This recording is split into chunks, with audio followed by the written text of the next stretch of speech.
హల్లెలూయా. దేవునికి స్తోత్రము. మీ అందరికీ దేవుని యొక్క నామాన శుభాలు వందనములు నేను తెలియజేస్తూ ఉంటున్నాను. పరిశుద్ధ గ్రంథము నుంచి దేవుని యొక్క వాక్యాన్ని మనము చదువుకుందాం రండి. యోహాను రాసిన ప్రకటన గ్రంథము 2వ అధ్యాయము 7వ వచనం చదువుకుందాం. చెవిగలవాడు ఆత్మ సంగములతో చెప్పుచున్న మాట వినుగాక. ఇది యొక్క వాక్య భాగం నిమిత్తమై మనం ప్రార్థించుకుందాం. ఆకాశమందు ఆసీనుడైన దేవ తండ్రి యేసయ్య, మీ ఘనమైనటువంటి నామానికి స్తోత్రాల వందనాలు మీకు మేము చెల్లిస్తున్నాం. అయా ప్రభువా, చదవబడినటువంటి యొక్క లేఖనాన్ని తండ్రి ప్రభువా, యొక్క లేఖన భాగాన్ని యొక్క సమయంలో ధ్యానించుటకు తండ్రి మీరు మాకు సహాయము చేయండి. యోగ్యత లేని వాడును, ఎన్నిక లేని వాడును, అత్యల్పుణ్ణి మీ దాసుని తండ్రి మీ శిలువ చాటున మరుగుపరచండి. అయా, వినిచిన వారికి కావలసినటువంటి ఆత్మీయ ఆహారమును ఈ సమయంలో మీరే మాకు విరిచి వడ్డించమని మీ దాసుని తండ్రి మీ శిలువ చాటున మరుగుపరచండి. అయా, ప్రతి ఒక్కరికి నాయనా ప్రభువా యేసే వినగల చెవులు గ్రహించే మనసు దయచేయమని మీ నామానికి మహిమ పొందమని ప్రార్థన విజ్ఞాపనములను ప్రభువనే యేసుక్రీస్తు అతి పరిశుద్ధ దేవుని నామమున అడిగి విడుకుని పొందుకున్నాము తండ్రి, ఆమేన్. హల్లెలూయా. దేవునికి మహిమ కలుగునుగాక. చెవిగలవాడు ఆత్మ సంగములతో చెప్పుచున్న మాట వినుగాక. ఈరోజున గలవాడు మాత్రమే ఆత్మ చెప్పేటువంటి మాటలు వింటాడండి. ఎవరికైతే చెవులు ఉండవో వారు వినలేరు. వారు వినుట మట్టుకు విందురు గాని గ్రహించరు వాటిని. అందుకని యేసుక్రీస్తు వారు సంగములతో మాట్లాడుచున్నప్పుడు ఆయన పలికినటువంటి మాట, సంగములతో ఆత్మ చెప్పుచున్న మాట చెవిగలవాడు వినుగాక. కనుక ప్రియమైనటువంటి దేవుని బిడ్డలారా, ఈరోజున దేవుని వాక్యాన్ని వినుటకు, దేవుని మాటలు వినుటకు మనకు చెవులుండాలి. మనకు చెవులు గనక లేకపోతే దేవుని యొక్క మాటలు, దేవుని యొక్క స్వరాన్ని ఏమాత్రము కూడా మనము వినలేమండి. యేసుక్రీస్తు వారు సువార్తల్లో కానీ యొక్క ప్రకటన గ్రంథములో కానీ ఆయన మాట్లాడారు ఈ యొక్క మాటను, వినుటకు చెవులు గలవాడు వినుగాక అని. నీకు చెవులు లేకపోతే, వినే మనస్సే లేకపోతే, వినే ఆశే లేకపోతే ఎలాగో వింటావు దేవుని మాటలు? దేవుని మాటలు ఏమాత్రం కూడా నీవు వినలేవు. అందుకనే దేవుని మాటలు వినడానికి, దేవుని స్వరాన్ని వినడానికి ఏముండాలా? చెవులుండాలి. చెవిటివాడు దేవుని స్వరాన్ని వినలేడు. చచ్చినటువంటి లాజరును దేవుడు బయటికి రమ్మని పిలువగానే లాజరు బయటకొచ్చాడు. మృతులు అక్షయులుగా లేపబడతారు దేవుని యొక్క స్వరాన్ని వినగానే. దేవుని స్వరాన్ని వినడానికి చెవులుండాలి. అలాగ చెవులుంటేనే మృతులు అక్షయులుగా లేపబడతారండి. ఈరోజున నీకు ఆ యొక్క చెవులుంటున్నాయా? నా గొర్రెలు నా స్వరము వినును అని ఆయన అంటున్నాడు కదా. ఈరోజున నీ జీవితంలో దేవుని స్వరాన్ని వినటువంటి చెవులుంటున్నాయా? దేవుని మాటలను నీ చెవుల ద్వారా నీవు పట్టుకొనగలుగుతున్నావా? దేవుని స్వరము ఏమిటంటే వాక్యము కదా. వాక్యము రెండంచులు గల ఖడ్గము కదా. అది వాక్యం అంటే ఖడ్గము. ఇలాంటి ఖడ్గాన్ని నీవు పట్టుకోవాలి కదా. నీ చెవులతో ఇలాంటి ఖడ్గాన్ని పట్టుకోవాలి నీవు. ఈ ఖడ్గాన్ని వదిలేయడానికి ఏమాత్రం కూడా వీలు లేనే లేదండి. యొక్క ఖడ్గము ఎంతో విలువైనటువంటి ఖడ్గం ఇది. ఇటువంటి ఖడ్గాన్ని మనమందరము కూడా కలిగి ఉండాలని దేవుని యొక్క వాక్యము సెలవిస్తూ ఉంటుంది. ప్రియమైనటువంటి దేవుని బిడ్డలారా, దేవుని యొక్క వాక్యం అంటేనే, దేవుని స్వరం అంటేనే యొక్క ఖడ్గము. నీకు చెవులుంటున్నాయా? దేవుని ఖడ్గాన్ని పట్టుకుంటావు. నీకు చెవులు లేకపోతే దేవుని ఖడ్గము నీవు పోగొట్టుకుంటావు. ఆ ఖడ్గము లేకపోతే నీవు జయించలేవు. ఆ ఖడ్గము లేకపోతే మరణాన్ని ఓడించలేవు. ఆ ఖడ్గము లేకపోతే పాపాన్ని జయించలేవు. ఆ ఖడ్గము లేకపోతే రోగాన్ని జయించలేవు. ఆ ఖడ్గము లేకపోతే దేన్ని కూడా నీ జీవితంలో జయించలేవు. ఆ ఖడ్గం ఉంటేనే ఏదైనా నీవు సాధిస్తావు. ఆ ఖడ్గము నీవు పొందుకోవాలంటే వినగల చెవులు ఉండాలి నీకు. వినగల చెవులుంటున్నాయా ఈ రోజున నీకు? ప్రియమైనటువంటి దేవుని బిడ్డ, ఈ రోజున మనుషుడి జీవితంలో వినగల చెవులు లేవు. వినగల చెవులు లేకపోతే దేవుని రాజ్యాన్ని చేరలేవు. 12 సంవత్సరాల నుంచి రక్తస్రావ రోగము గల స్త్రీ యేసుక్రీస్తు గురించి విన్నది.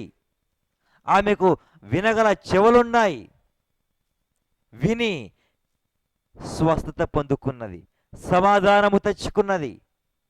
ఈరోజున నీ జీవితంలో నీకు చెవులుంటున్నాయా? నీవు కూడా ఆరోగ్యాన్ని సంపాదించుకుంటావు. నీకు చెవులుంటున్నాయా? లాజరు వలె బ్రతుకుతావు. మృతులు అక్షయులుగా లేపబడతారండి. యేసుక్రీస్తు స్వరాన్ని విన్నప్పుడు యేసుక్రీస్తు వారు ఆ కలువరి శిలువలో ప్రాణమర్పించి ఉన్నప్పుడు ఆయన స్వరాన్ని విని మృతులు అక్షయులుగా లేపబడ్డారు. సమాధుల్లో నుంచి బయటకు వచ్చారు. చాలామందికి వారి కంటికి కనిపించారు. దేవుని స్వరములో శక్తి ఉన్నది. దేవుని స్వరము చేత వెలుగు కమ్మని పలుకుగా వెలుగు కలిగి ఉన్నది. భూమి ఆకాశములు సమస్త సర్వ సృష్టి ఆయన స్వరం మూలముగా, నోటి మాట మూలముగా ఇవన్నీ కూడా కలిగి ఉంటున్నాయి. ఆయన నోటి నుండి రెండంచులు గల వాడిన ఖడ్గము బయలుదేరుతూ ఉంటున్నది. ఆ ఖడ్గమే సమస్త సృష్టిని ఈరోజున కలుగజేసి ఉంటున్నది. ఆ ఖడ్గము లేనిదే నీకు జయము లేదు. ఆ ఖడ్గము లేనిదే నీకు జీవము లేదు. ఆ ఖడ్గమే నిన్ను రక్షించేది. అలాంటి ఖడ్గాన్ని నీ చెవులతో పట్టుకోవాలి. నీ చేతులతో కాదండి, నీ చెవులతో ఆయన స్వరాన్ని పట్టుకోవాలి. ఆయన మాటలను పట్టుకోవాలి. ఆయన మాటలే నీకు ఖడ్గముగా ఉంటున్నాయి. ఆయన స్వరము లేకపోతే విశ్వాసము లేదు. ప్రకటించేవారు పంపబడకపోతే ఎలాగూ విశ్వసిస్తారు? వారు ఎలాగూ ప్రార్థన చేస్తారు? కనుక ఖచ్చితంగా ప్రకటించేవారు పంపబడాలి. స్వరాన్ని వినాలి. వింటేనే ప్రార్థిస్తావు దేవునికి. వింటేనే విశ్వాసము, వినుట వలన విశ్వాసము అధికమవుతుంది. అది క్రీస్తును గూర్చిన మాట వలన విశ్వాసం అనేది కలుగుతుంది. ప్రియమైన దేవుని బిడ్డ, ఈరోజున నీ జీవితంలో విశ్వాసము కావాలంటే దేవుని మాట విను, దేవుని స్వరాన్ని విను, దైవజనులు సేవకులు చెప్పేటువంటి మాటలు విను. అప్పుడే నీ జీవితంలో విశ్వాసం అనేది కలుగుతుంది. నీ జీవితంలో ధైర్యము కావాలా? దేవుని స్వరాన్ని విను, సేవకులు చెప్పేటువంటి దేవుని వాక్యాన్ని విను, బైబిల్ గ్రంథాన్ని చదువు. అప్పుడే నీ జీవితంలో ధైర్యము కలుగుతుంది. సకల ఐశ్వర్యములు దేవుని స్వరములోనే దాగి ఉన్నాయండి. సకల ఐశ్వర్యములు, సకల క్షేమము దేవుని యొక్క స్వరం అనే ఖడ్గములోనే దాగి ఉన్నది. ఆ ఖడ్గము ఈ లోకంలో మరి ఎవరి దగ్గర లేదు. యేసుక్రీస్తు దగ్గర మాత్రమే ఆ ఖడ్గమున్నది. ఆ ఖడ్గము చాలా బలమైనది. మిసైల కంటే, అణుబాంబుల కంటే, ప్రతి ఎటువంటి వాడినటువంటి ఖడ్గముల కంటే కూడా చాలా పదునైనది, బలమైనటువంటిది. దేవుని స్వరమే, దేవుని వాక్యమే. ఆ స్వరము, ఆ దేవుని వాక్యము జీవము గలది. అది ఆ కీలను, మూలుగును అది విభజిస్తూ దూరుకుంటూ వెళ్ళిపోతుందండి. అటువంటి స్వరం అది. ఎంత దూరమైనా, మరణము వరకైనా ఆ స్వరము వెళ్ళగలదు. అంత గొప్ప శక్తి కలిగినటువంటి స్వరము యేసుక్రీస్తు యొక్క స్వరము. ఆయన నోటిలో నుంచి ఒక ఖడ్గము బయలుదేరుతా ఉన్నది. ఆ ఖడ్గమే ఆయన భక్తులందరికీ ఘనత. నీకు ఘనత ఏంటి ఈ రోజున? ఆ వాక్యము కాదా? అలాంటి వాక్యాన్ని నీవు చెవిటివాడిగా ఉండి పోగొట్టుకుంటావా? ఎంత దౌర్భాగ్యమండి! ఎంత దిక్కుమాలిన ఆలోచన! ఎంత దౌర్భాగ్యపు తలంపులు! దేవుని వాక్యాన్ని వినడానికి, దేవుని స్వరము మాకు అర్థం కావట్లేదని చాలామంది మాట్లాడుతూ ఉంటున్నారు. నీకు వినాలనే ఆశ ఉందా? దేవుని స్వరాన్ని నీవు తెలుసుకోవాలని ఆశ ఉందా? మరి ఇంకెందుకు ఆలస్యం?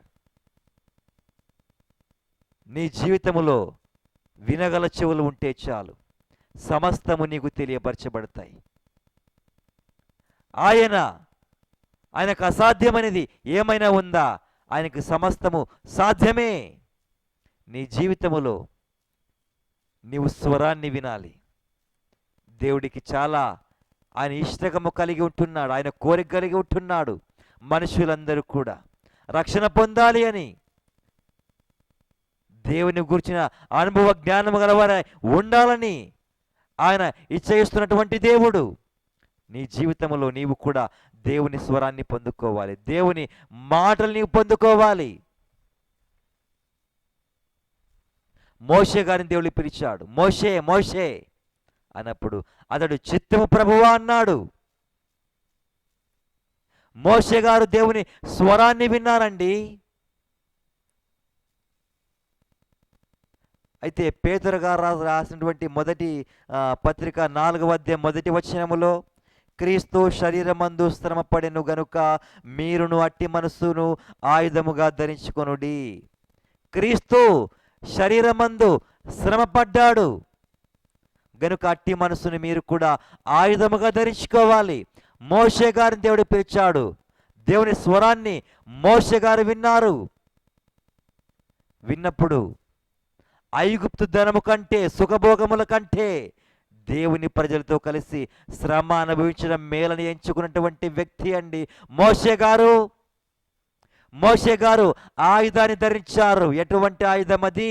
ఈ లోకాధికారుల్లో ఉండేటువంటి ఆయుధము కాదండి అది. ఈ లోకస్తులలో డబ్బులు పెట్టి కొంటేటువంటి వచ్చేటువంటి ఆయుధాలు కాదండి అవి. శ్రమ పడేటువంటి ఆయుధము, ప్రాణమర్పించేటువంటి ఆయుధము.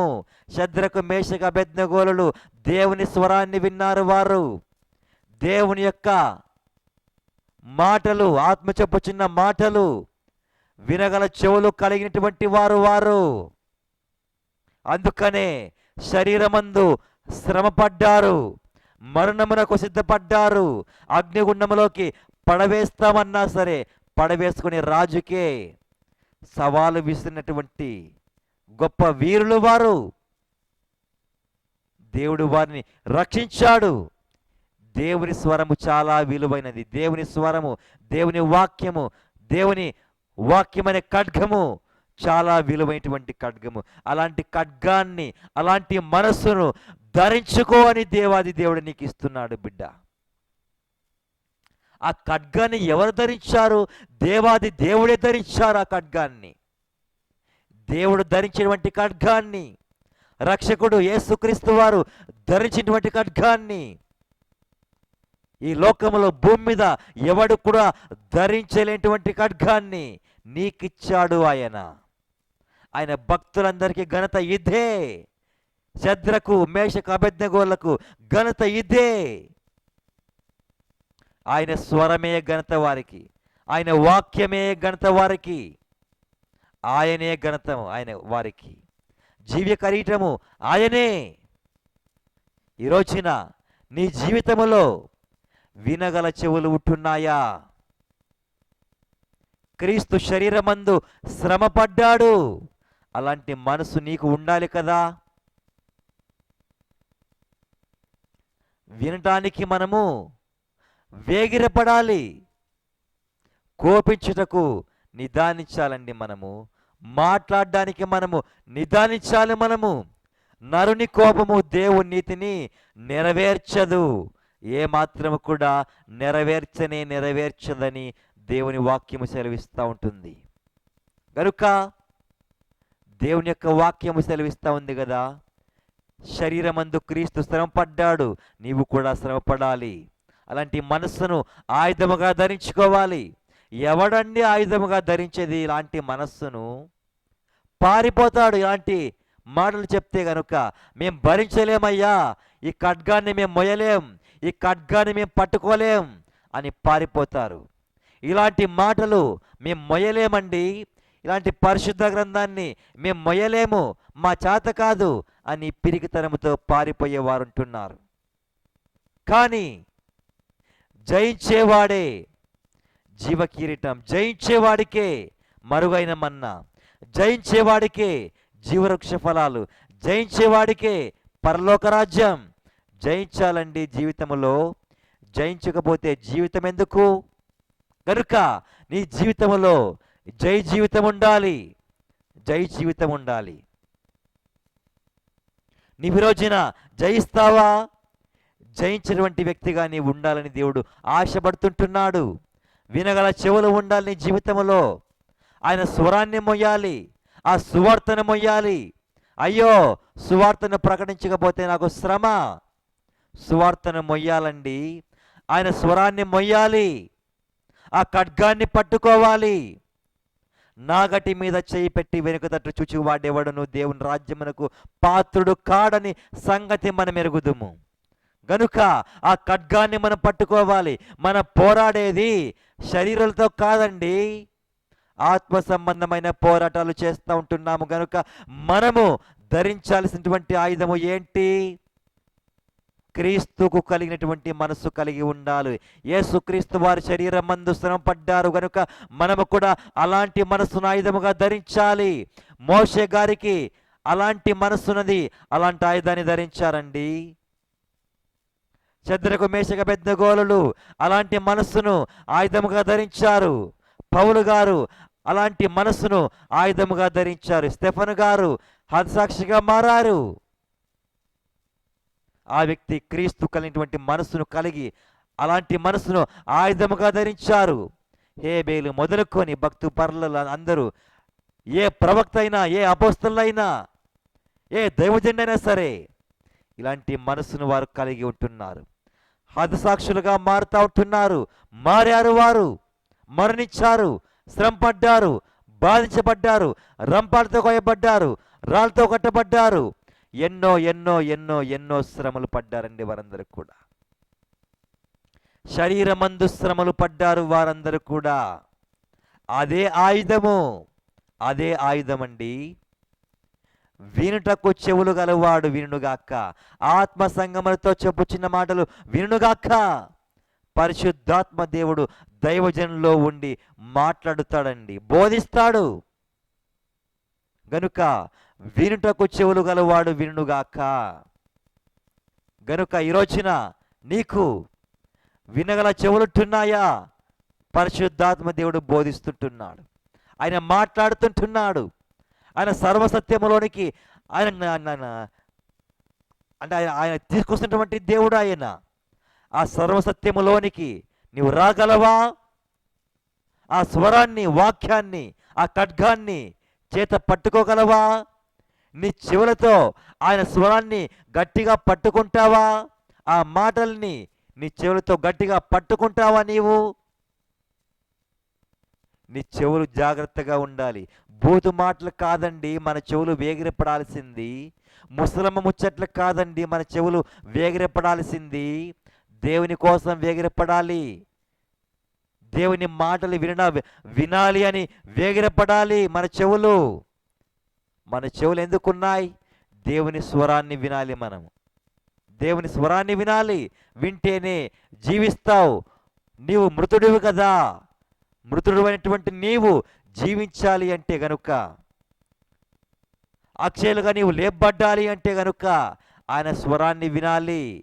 వినుటకు చెవులు గలవాడు వినుగాక, జీవించునుగాక, అక్షయులుగా లేపబడునుగాక. కనుక ప్రతి మనిషి జీవితంలో వినగల చెవులు ఉండాలి. ఈరోజు క్రీస్తును గూర్చి సువార్త ప్రకటిస్తూ ఉంటే ఎంతోమంది దైవజనులు చాలామందికి వినడానికి చెవులు లేవండి. ఎంతోమంది తిరుగుబడతా ఉంటున్నారు, చంపేస్తూ ఉన్నారు, ఎంతోమంది కొడతా ఉన్నారు, అవమానిస్తూ ఉంటున్నారు, కేసులు పెడతా ఉంటున్నారు. వినడానికి ఏమీ లేవు, చెవులు లేవు. ఈరోజున దేవుని మాటలు వినేటువంటి చెవులు నీకుంటున్నాయా? వినేటువంటి చెవులు ఉండాలి అని దేవుని యొక్క వాక్యము హెచ్చరిస్తూ ఉన్నది. వినడానికి చెవులు లేకపోతే దేవుని యొక్క వాక్యం మనలోకి రాదు. మార్గము లేదు, సత్యము లేదు, జీవము లేదు, పరిశుద్ధత లేదు, పరలోక రాజ్యము లేదు, ఏమి కూడా అనుగ్రహించబడదండి. వినుటకు చెవులు గలవాడు వినాలి. ఎవడి జీవితంలో అయితే గనక వింటకు చెవులున్నాయో వాడు ధైర్యంగా ఉంటాడండి. పేతురు గారు మొదట పిరికివారుగానే ఉన్నారు, కానీ వింటకు చెవులు కలిగి ఉన్నటువంటి వ్యక్తులు వారందరూ కూడా గొప్ప ధైర్యముగా హతసాక్షులుగా మారారండి. వారందరూ కూడా సింహము గుండె లాంటి గుండె గలవారు కూడా భయపడేటువంటి రోజుల్లో హతసాక్షులుగా మారారు అపొస్తలులు. కనుక మనము మన జీవితంలో ఏమి కలిగి ఉండాలి? మనము వినుటకు చెవులు కలిగి ఉండాలి. ఆస్తి కలిగి లేకపోయినా పర్లేదండి, ఆరోగ్యం లేకపోయినా పర్లేదండి, జీవితంలో ఎన్ని కోల్పోయినా పర్లేదండి, వినడానికి చెవులు మాత్రం కోల్పోవద్దు. వినడానికి చెవులు నీవు కలిగి ఉండు. వినడానికి నీకు చెవులు ఉంటే నీ జీవితం ధన్యంగా మారిపోతుంది. హల్లెలూయా. దేవుడి యొక్క వాక్యాన్ని మన వినికిడిలో దీవించునుగాక, ఆశీర్వదించునుగాక. ఆమేన్. ఇంకా చివరిగా ప్రార్థించుకుందాం. ఆకాశమందు ఆసీనుడైన ప్రభువా యేసయ్యా, స్తోత్రాల వందనాలు. యొక్క వాక్యాన్ని వినటువంటి ప్రతి ఒక్క వారిని తండ్రి దీవించండి, ఆశీర్వదించండి. పరిశుద్ధాత్మ చేత ప్రభువా అభిషేకించండి, వాక్యం చేత నింపండి, ప్రార్థనా శక్తి చేత నింపండి. నాయన ప్రభువా, క్రీస్తు యేసున కలిగినటువంటి మనస్సును తండ్రి ప్రతి బిడ్డకు అనుగ్రహించమని, సహాయం చేయమని దేవా మీ సన్నిధానమందు వేడుకుంటున్నాము తండ్రి ప్రభువా. ఆత్మ సంగములతో చెప్పు చిన్న మాట చెవిగల వారందరూ వినుదురుగాక. ప్రతి ఒక్కరు కూడా తండ్రి అయ్యా వినగల చెవులు కలిగి ఉందురుగాక. అటువంటి తండ్రి ప్రభు మనస్సును, ఆశను వారిలో మీరు పుట్టించండి, కలిగించండి. మీ నామానికి మహిమ పొందమని ప్రార్థన విజ్ఞాపనములను ప్రభువైన యేసుక్రీస్తు అతి పరిశుద్ధ దేవుని నామమున అడిగి వేడుకొని పొందుకున్నాము తండ్రి. ఆమేన్. అందరికీ వందనాలండి. దేవుని యొక్క నామాన శుభాల వందనాలు. Praise the lord.